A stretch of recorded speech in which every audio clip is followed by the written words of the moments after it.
열린문교회를 와서 참으로 부모의 그 열심을 보게 됩니다. 사실 위치상 우리 자녀들이 9시에 주일 예배를 드리는데 아이들 스스로의 의지로 오는 이들은 그렇게 많지 않을 것 같습니다. 다들 부모님의 의지, 부모님의 열심을 통해서 우리 아이들의 신앙이 자라나고 있는 것을 보게 됩니다. 또한 또 성장한 자녀들이 또 직장을 갖거나 또는 또 다른 지역에 또 대학을 입학하게 되면 그 먼 곳까지 같이 가서 집을 알아봐주고 또 이사를 도와주고 또 심지어는 학교 중에 오고 가는 것을 도와주는 그런 아름다운 모습을 보게 됩니다. 저도 나중에 그러겠죠. 제 어릴 적 저희 아버지의 헌신이 기억이 납니다. 중학교, 고등학교 때 저는 예전에 어릴 때 다녔던 교회로부터 차로 한 10분 정도 거리로 이사를 했습니다. 그때 저희 집의 교통수단은 오토바이였습니다. 멋진 오토바이 말고 짜장면 배달하는 오토바이 아시죠? 시티백. 저희 아버지께서 이걸 타고 출퇴근도 하시고 그리고 저희 자녀들 특별히 저 때는 우리 중고등부에 주일 새벽 기도가 있었습니다. 한겨울에도 저와 제 밑에 남동생 덩치 큰 두 녀석을 시티백 뒤에 태우고 그렇게 오고 갔던 기억이 납니다. 상당히 반복되는 그 일임이었음에도 불구하고 그 추운 날씨에도 정말 열심히 쉬었습니다. 물론 그 추운 날씨에 옷을 껴입고 새벽 기도회를 간다는 것에 대해서 불만도 있었지만 그래도 태워주시니까 감사한 마음으로 그렇게 오고 갔던 것 같습니다. 부모님의 헌신은 그때는 모르지만 우리 자녀들은 지나보면 잘 알게 되죠. 저희 어머니에 대한 또 추억도 있습니다. 교회에서 한 20여 년 전에 제자훈련에 관련된 붐이 일어났습니다. 많은 교회들이 이제 교회에서 열심히 있는 분들 대상으로 제자훈련을 했죠. 제자훈련 중에 가장 곤욕스러운 것은 뭐냐면 자기 신앙 간증 시간입니다. 저희 어머님께서 신앙 간증문을 이제 펜으로 쓰시고 그것이 너무 좀 창피하셨던지 저에게 좀 워드로 쳐달라고 하셨습니다. 그리고 제가 그거를 계속 쳤죠. 근데 이제 문제는 궁금해지는 겁니다. 아니 이게 무슨 말이에요? 저희 어머님께서 글을 쓰는 일을 하지 않으셨기 때문에 이게 문맥이 뭐예요? 어떤 일이 일어났던 거예요? 그런 질문 가운데 저와 어머니는 제가 20대 때 부모님 신앙에 대한 깊은 질문을 그 답변을 듣게 됐습니다. 저는 지금 생각해 보니까 그 육체로 우리 자녀들을 도왔던 그 부모님의 헌신도 너무 귀하지만 돌아보면 그 부모님의 신앙 하나의 말씀 가운데 하나님께서 우리 인생 가운데 얼마나 큰 역할 그리고 인생의 중심이 되신지를 이 계기를 통해서 부모님과 신앙 얘기를 하는 것이 저에게 큰 영향을 주었습니다. 사람마다 다 때가 있겠지만 결국 신앙의 가정은 하나님의 말씀, 하나님의 역사하심을 서로 이야기할 때 그 믿음이 부모의 믿음이 자녀에게 전수되고 자녀 역시도 그래 부모님이 이런 상황에서 이런 결단을 하신 것을 기억하면서 부모님 없는 상황에서 믿음의 행동을 하게 되는 것으로 저는 생각하고 있습니다. 오늘 본문은 한 가정을 보여주고 있습니다. 이 가정은 하나님을 전혀 모르는 가정이 아닙니다. 이 사람들은 하나님의 풍성한 은혜를 경험한 사람들입니다. 특별히 이삭은 하나님의 약속을 듣고 리브가는 자녀에 대한 하나님의 그 예언의 말씀도 직접 들었던 사람입니다. 자녀를 주시는 그 20년간의 기도 응답을 경험을 했고 또 하나님께서 이를 통해서 생명을 주시고 복 주시는 그런 분이신 것을 이 부부는 경험하게 됩니다. 그런데 이 가정에 근심이 있습니다. 자녀의 문제로 또 부부 사이에 어떤 균열이 보여집니다. 편애도 보이고 조급한 모습도 보입니다. 심지어는 서로를 속이는 이 속임수도 나타납니다. 이로 인해서 형제는 그야말로 원수관계, 그 원수관계가 이루어지는 걸 보게 되고 그것을 피하기 위해서 이별하는 장면도 보게 됩니다. 성경은 하나님의 언약을 받은 이 가정을 이상화하지는 않습니다. 믿음의 가정이라고 아무 문제가 없는 것처럼 말하지 않습니다. 약속을 받은 가정에도 근심이 있고 다툼이 있고 이별이 있고 여러 가지 아픔이 있음을 우리는 이삭과 리브가 이야기를 통해서 보게 됩니다. 오늘 우리가 읽은 본문 좀 생뚱맞지요? 중간에 27장은 어디로 가고 그 앞과 뒤를 제가 부문으로 잡았을까요? 그것은 27장이 이 부부의 아주 심각함을 잘 드러내는 부분이기 때문에 다음에 보기 위해서 이 부분만 오늘은 좀 잘라가지고 보려고 합니다. 그리고 이 부분은 사실은 앞부분에 에서의 결혼으로 시작해서 뒷부분에 에서의 또 다른 결혼으로 마감을 하는, 그래서 마치 샌드위치처럼 딱 이렇게 누르는 것 같은 그런 구조를 가지고 있습니다. 본문에서 나타난 두 가지는 첫 번째는 이삭과 리브가의 근심입니다. 에서의 결혼이 이 부부에게 근심이 되었다라는 사실. 또 다른 하나는 그 결혼을 계속했던 에서의 반응입니다. 오늘 그래서 이 가정을 통해서 우리가 두 가지를 함께 보려고 하는 것은 먼저 언약의 가정이 과연 무엇을 진짜로 근심해야 하는지에 대해서 우리 생각을 해보고, 그리고 그 근심 앞에서 우리 신앙은 어떤 방향으로 나아갈지에 대해서 우리가 살펴보고자 합니다. 자, 첫 번째 내용입니다. 언약의 가정은 무엇을 근심해야 되는가? 34절, 35절을 보면 에서의 결혼 이야기가 나옵니다. 겉으로 보면 에서의 결혼 이야기입니다. 아들이 장성해서 아내를 맞이한 평범한 가정사처럼 보이지만 성경은 에서가 헷 족속의 여인들과 결혼한 그 일에 대해서 이삭과 리브가에게 근심이 되었다라고 그렇게 표현합니다. 여기서 근심이라고 번역된 표현은 히브리어로 모랏 루하흐입니다. 루하흐는 영이죠.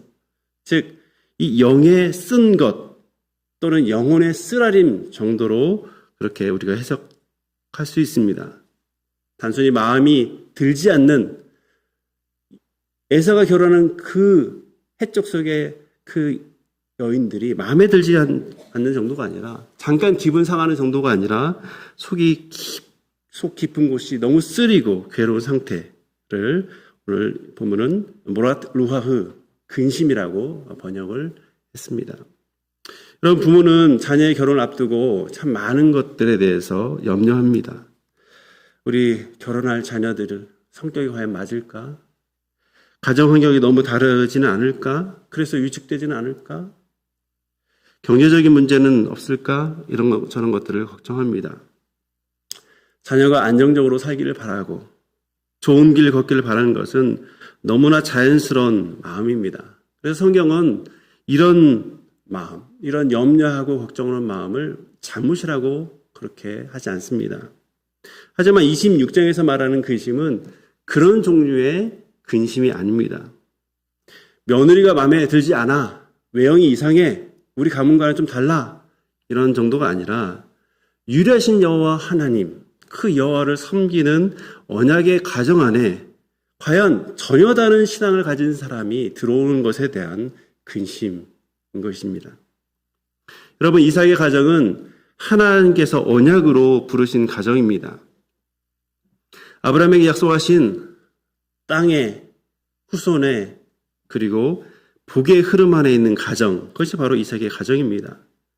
그래서 이 가정에서의 결혼은 단순히 한 남자와 여자가 짝짓고 애 낳고 평생 살아가는 그것의 의미를 훨씬 뛰어넘어서 하나님의 약속과 복이 우리 가정 가운데 약속이 되어졌는데 그것을 과연 실제적으로 구현하는 그 일까지 생각하는 그런 가정입니다. 이삭 부부가 왜 이렇게 근심했는지, 근심도 그냥 근심이 아니라 속이 너무 애끓는 그런 근심을 했는지 우리가 이해하려면 창세기 24장의 이삭 결혼 이야기를 잠깐 기억을 해야 됩니다. 여러분, 아브라함은 자기 집의 모든 소유를 맡은 늙은 그 종을 아주 신뢰하면서 나의 아들의 며느리를 가나안 땅에서 그렇게 선택하지 말고 저 멀리 자기 고향, 자기 족속에게 가서 이삭을 위한 아내를 찾으라고 말합니다. 이것은 단순히 혈족 간에 결혼해야 된다, 혈통을 지켜야 된다 라고 하는 어떤 그런 의미가 아닌 하나님의 높은 뜻을 받들기 위한 그런 지시사항이었습니다. 여러분, 아브라함은 가나안 사람들과 담을 쌓고 산 사람이 아닙니다.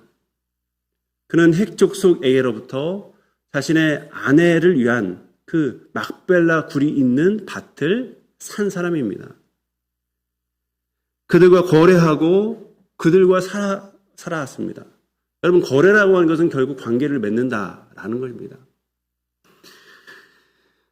하지만 아브라함은 가나안의 우상 숭배 그리고 그들의 삶의 방식이 자신들 하나님의 언약을 지키는 그 언약을 따르는 가정에게 얼마나 치명적인 영향을 끼칠 수 있는지를 이 과정을 통해서 너무나 잘 알았던 것 같습니다. 그래서 이삭의 결혼을 가나안 족속의 그 여인들과의 결혼이 아닌 저 멀리 하나님을 경외하는 신앙을 가지고 있는 그 사람을 맞이해서 결국 하나님의 언약이 여기서 끝나는 것이 아니라 다음 세대로 이어지는 그런 문제로서의 결혼으로 생각을 했던 것이죠. 그 결과 하나님의 섭리 가운데 리브가라고 하는 너무나 부지런하고 총명하고 특별히 믿음의 결단도 할 줄 아는 그 여인을 지금 아내로, 이 며느리로 맞이하게 됩니다. 여러분, 그런 의미에서 이삭과 리브가는요, 믿음의 가정을 이루는 전형이라고 할 수 있습니다. 여러분, 이 여인, 이 부부는 그러므로 이 결혼에 대해서 너무너무 중요한 가치관을 아주 중요하게 그들의 가치관을 잘 투영할 수 있는 그 결정으로서의 결혼을 생각했던 것이죠. 그런데에서는 전혀 다른 길을 선택합니다. 헷족 여인들을 맞이합니다. 한 사람도 아닌 두 사람입니다. 본문에서는 에서가 40세에 결혼했다고 말합니다. 근데 성경에서는 몇 세에 결혼했다, 몇 세 아이를 낳았다라고 하는 것이 시작이지 그때 동시에 일어난 일은 아닙니다.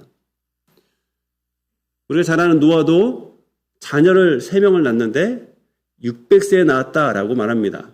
그러면 600세에 낳은 새쌍둥이일까요? 그렇지 않죠. 600세부터 자녀를 낳았다라는 의미입니다.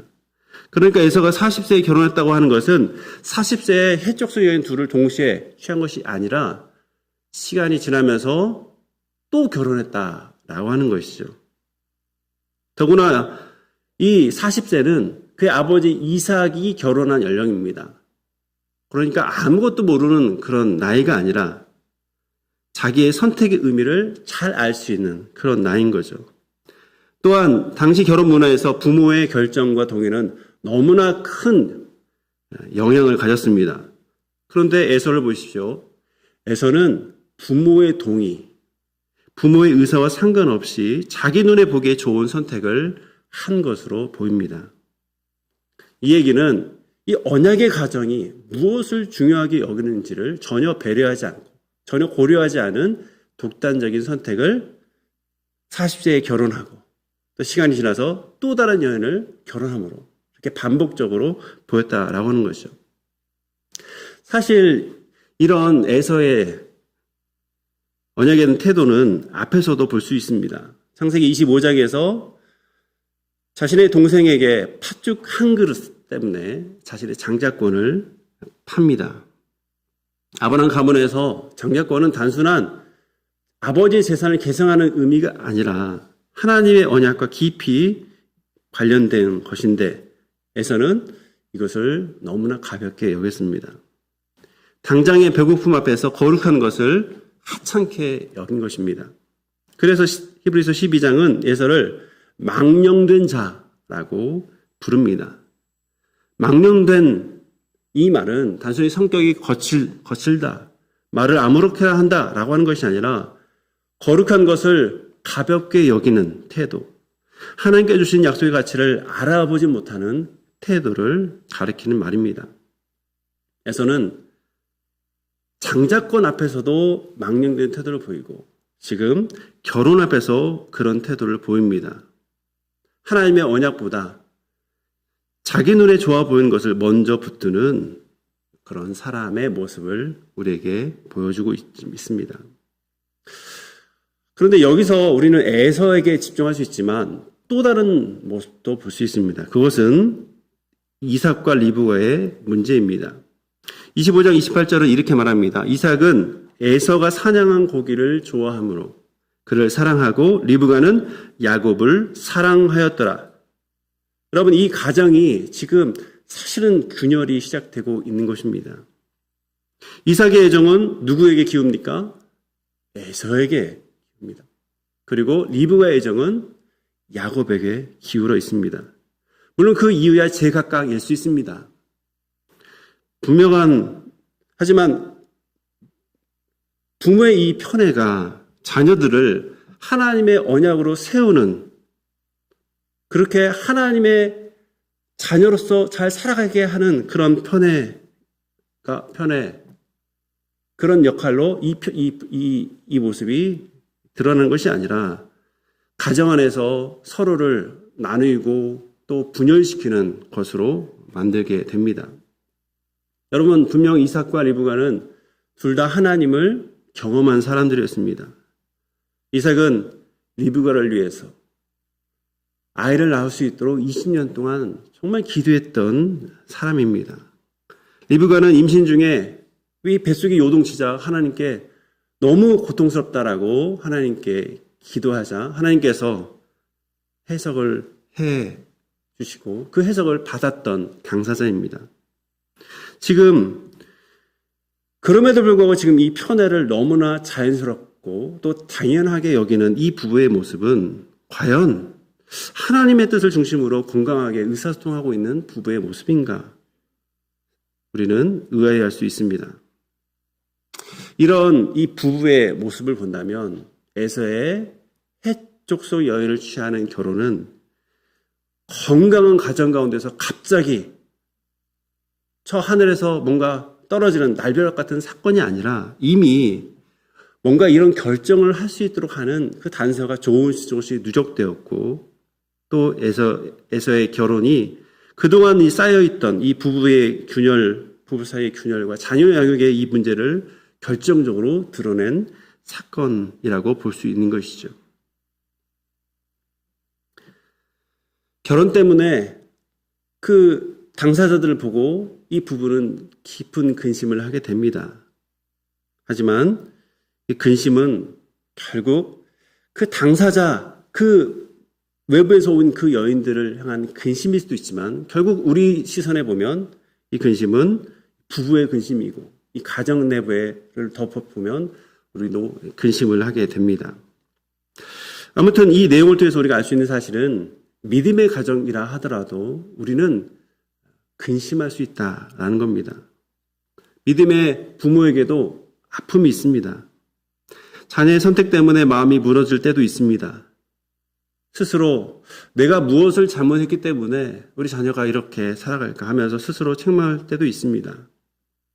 자녀의 삶이 내 기대와 다르게 흘러갈 때 부모의 마음은 정말 말할 수 없이 무겁습니다. 그러나 오늘 본문은 이 모든 것의 책임이 부모에 있다라는 것라고 몰아세우는 그런 말씀이 아닙니다. 우리 자녀의 신앙과 인생 전체를 부모가 통제할 수 있다는 그런 말씀이 아닙니다. 오히려 이 본문은 믿음이 있지만 하나님의 언약을 가지고 있지만 여전히 우리는 한계가 있다는 사실을 잘 보여줍니다. 그래서 우리는 그 한계 속에서 하나님의 말씀을 붙들고 하나님께 나아가야 되는 것이죠. 앞에서 말씀드린 대로 27장은 우리 다음에 좀 더 살펴보겠지만 아무튼 27장의 내용을 통해서 우리가 볼 수 있는 내용은 이삭은 결국 자기 방식대로 움직이고 리브가 역시도 자기 방식대로 움직입니다. 야곱은 속임수로 자신의 축복을 붙들려 했고 또 에서는 분노로 나중에 아버지 돌아가시면 저 야곱 죽이리라 라는 말을 그의 어머니가 들을 정도로 그는 분노로 일삼습니다. 결국 이 언약의 가정 안의 관계는 회복 불가능할 정도로 정말 깊어집니다. 너무나 상한 관계가 되는 거죠. 이 상황에서 45절에 보면 리브가가 야곱에게 이렇게 말합니다. 내 형의 분노가 풀려 내가 자기에게 행한 것을 잊어버리거든 내가 곧 사람을 보내어 너를 거기서 불러오리라. 어찌 하루에 너희 둘을 이르랴. 리브가는 이 둘 사이는 지금 떼어놔야 나에게도 좋고 이 둘 사이도 좋다라고 생각했습니다. 그리고 며칠 또 사실 외삼촌에게 가 있으면 좋겠다라고 생각합니다. 하지만 실제로 야곱의 떠남은 너무나 긴 세월로 이어집니다. 잠깐 피신하면 될 것 같았던 이 일이 너무나 오랜 이별이 됩니다. 그래서 성경은 어머니와 야곱이 서로 만났다는 내용을 사실 담지 않고 있습니다. 이렇게 야곱에게는 너가 저 외삼촌 집에 가야 될 이유는 지금 너는 형의 분노 때문이다 라는 것을 명시적으로 알리지만 그러나 이삭에게는 다른 방식으로 말합니다. 아마도 적당한 이유가 있어야 될 것 같다는 생각으로 말한 것 같습니다. 그래서 그것이 46절입니다. 우리 같이 읽겠습니다. 리브가가 이삭에게 이르되 내가 햇사람의 딸들로 말미암아 내 삶이 싫어졌거늘 야곱이 만일 이 땅의 딸들 곧 그들과 같은 햇사람의 딸들 중에서 아내를 맞이하면 내 삶이 내게 무슨 재미가 있으리까? 리브가는 지금 이삭에게 햇사람의 딸들 문제를 말합니다. 그러자 이삭은 알아채는 거죠. 이거는 공통된 관심사였기 때문입니다. 이삭은 야곱을 불러서 가나안 여인을 아내로 맞이하지 말라라고 1절에서 말을 합니다. 그리고 1절을 통해서 가나안 사람의 딸들 중에 아내를 맞이하려는 그 이유는 결국 언약의 계보를 이어가라라고 하는 당부임을 1절 중에서 우리에게 알려주고 있습니다.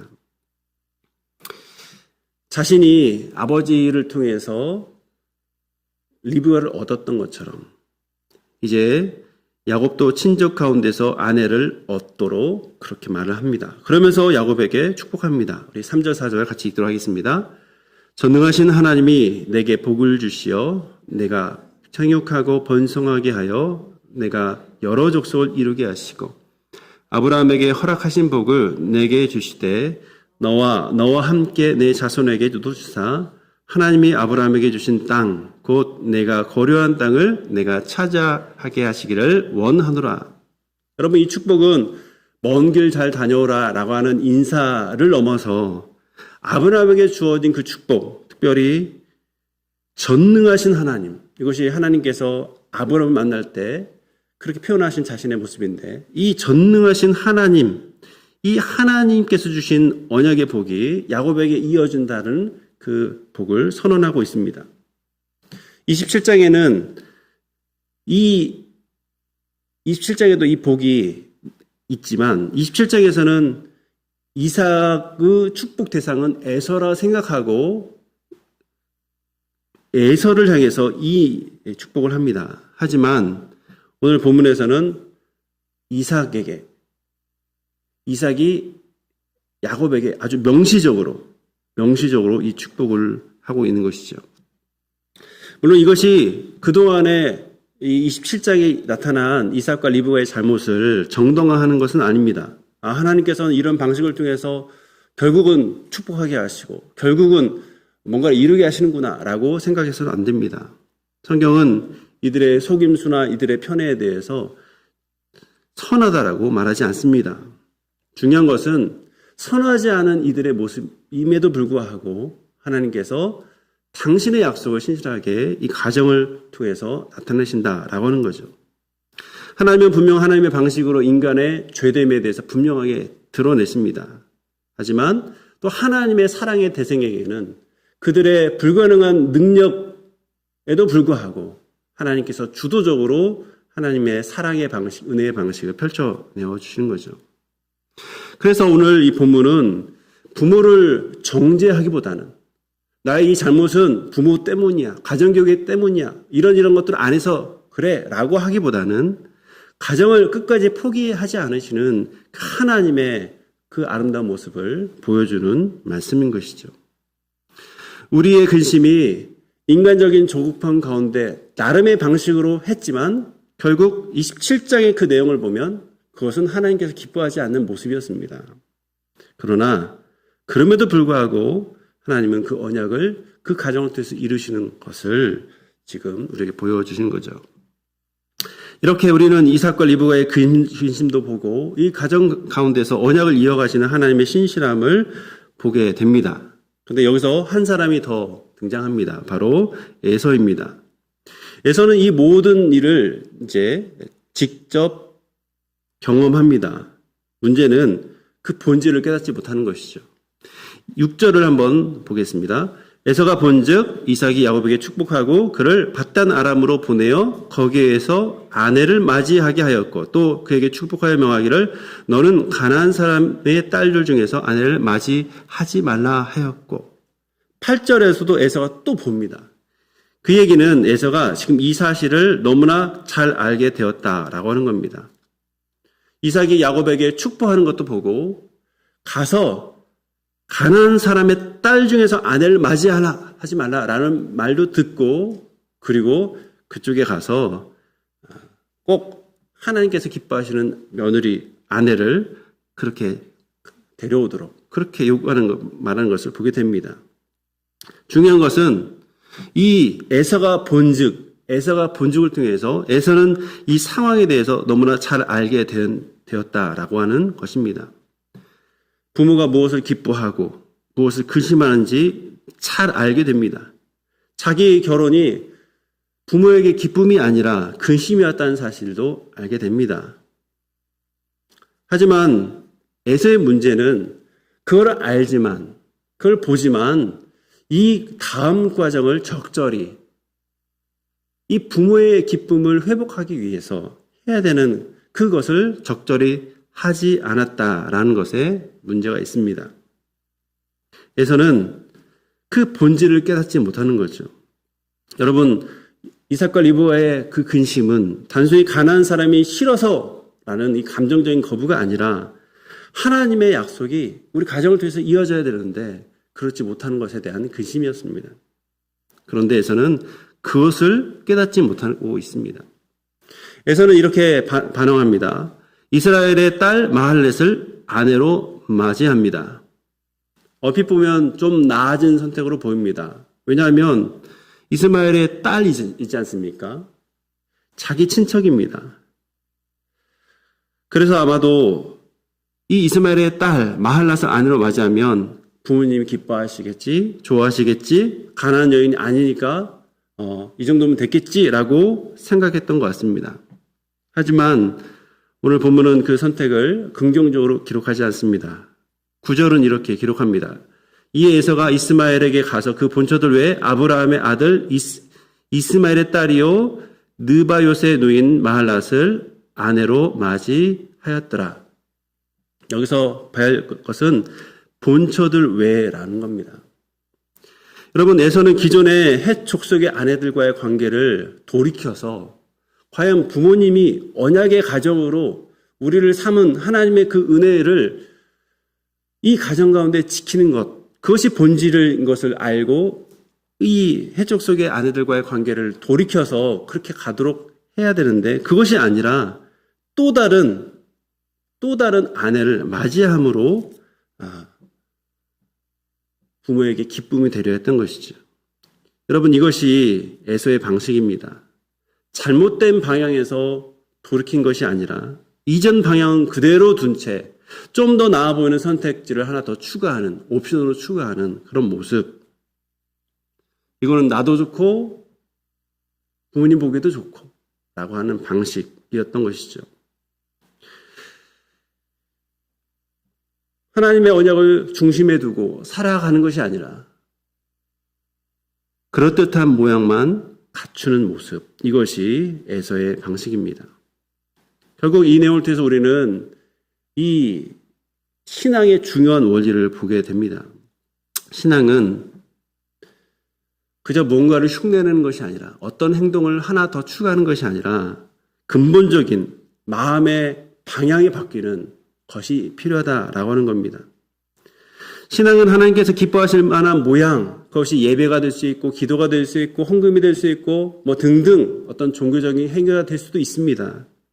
그러나 그것을 흉내낸다고 그것이 참된 신앙은 아니라 하는 것이죠.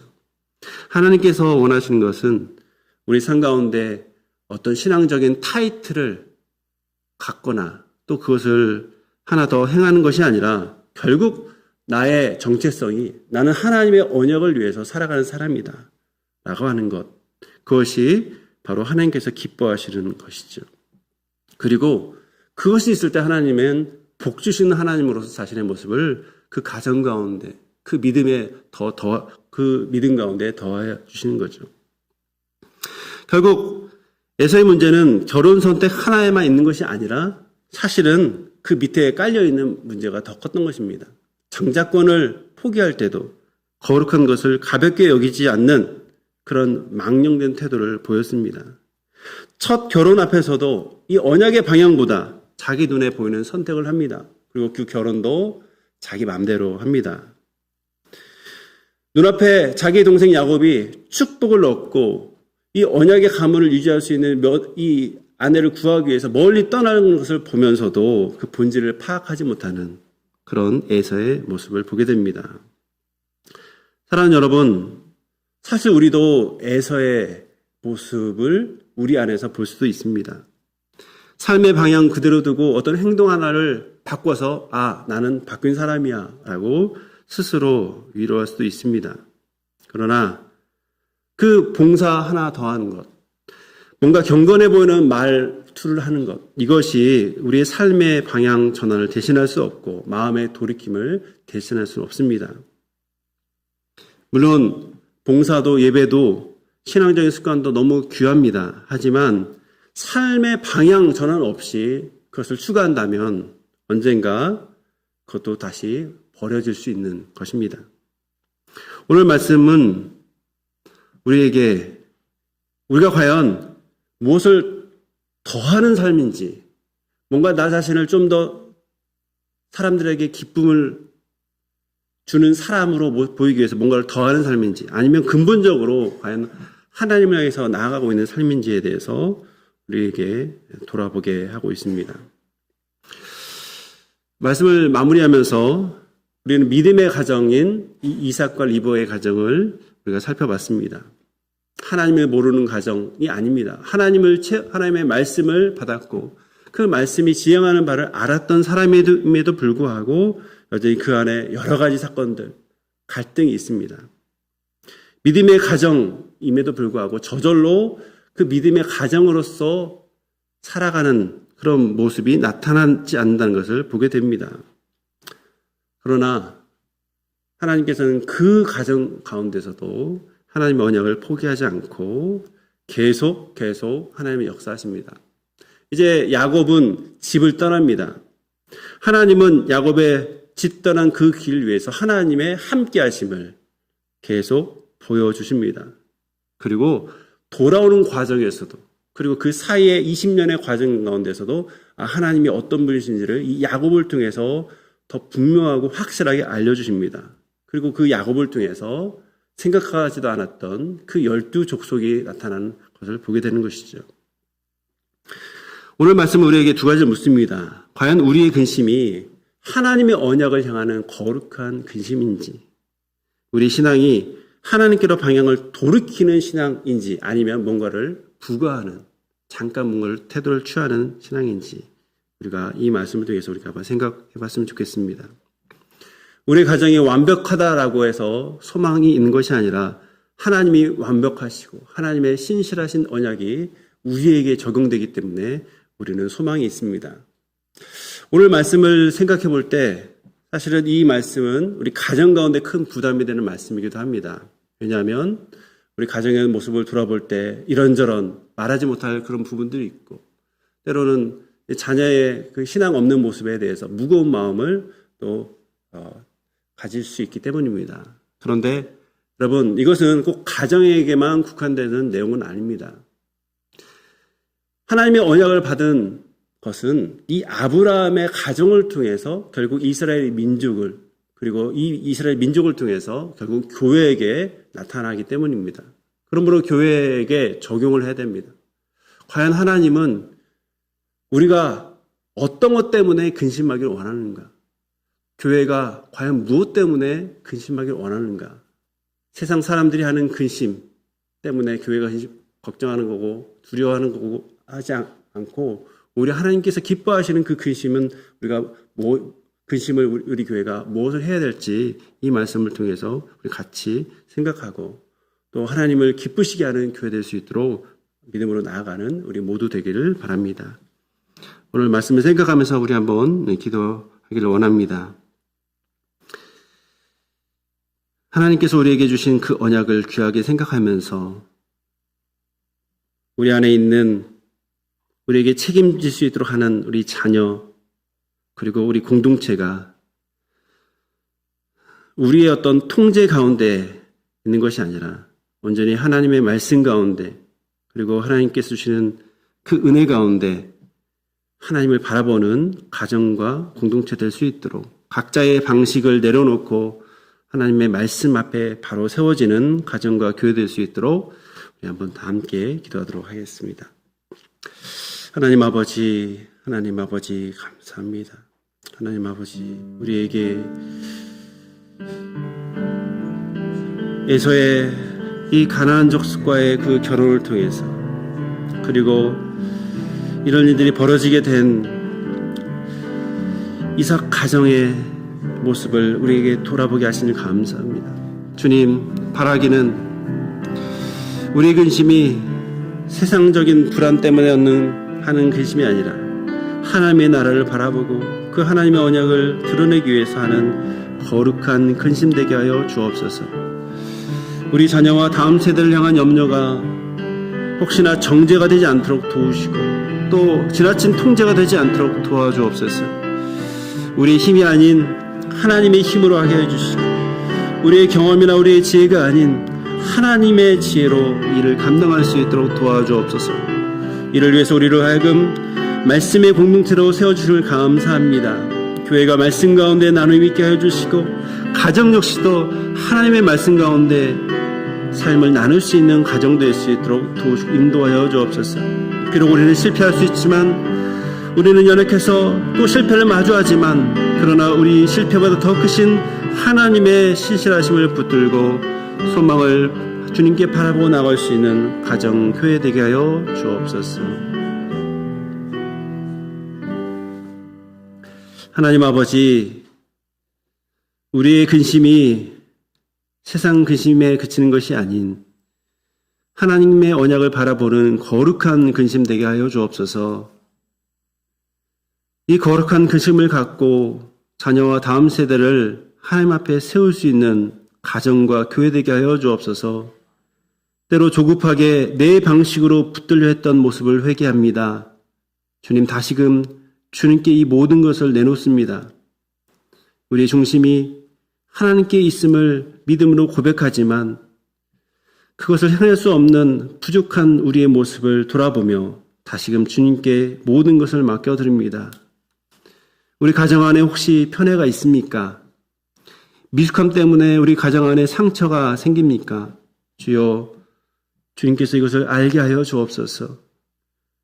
좋은 명분 때문에 우리의 죄악된 모습들, 우리의 잘못된 모습들을 정당하지 않도록 도와주시고, 그렇다고 해서 우리가 잘해서 이렇게 되었다라고 교만한 자랑을 하지 않도록 하여 주옵소서. 우리의 실패보다 더 크신 하나님의 은혜를 신뢰하며 신앙의 겉모양만 치중하는 것이 아니라 삶의 방향을 하나님께 올려드리는, 바뀐 삶의 방향으로 하나님께 영광 올려드리는 참된 믿음이 우리 가정 가운데, 우리 자녀 가운데, 우리 교회 가운데 충만하게 거하도록 하여 주옵소서. 예수님의 이름으로 기도합나이다. 아멘.